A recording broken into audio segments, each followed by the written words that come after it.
আবারও স্মৃতিচারণ করতে আসলাম। ক্লাস 5-এ আমি যখন বৃত্তি পরীক্ষা দেব,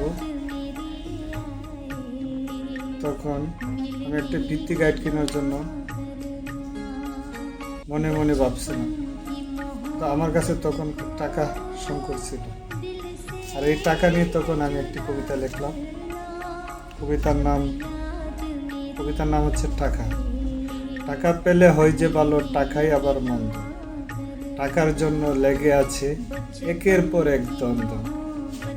টাকার জন্য কেউ বা করি খুন, কেউ বা করি অপহরণ।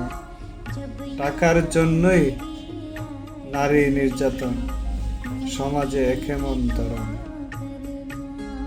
আর এই টাকার জন্যই সন্ত্রাসী আর চাঁদাবাজি সবই চলে। পৃথিবীর সব কিছু হাতের মুঠো, শুধু টাকা হলে। ধন্যবাদ সবাইকে।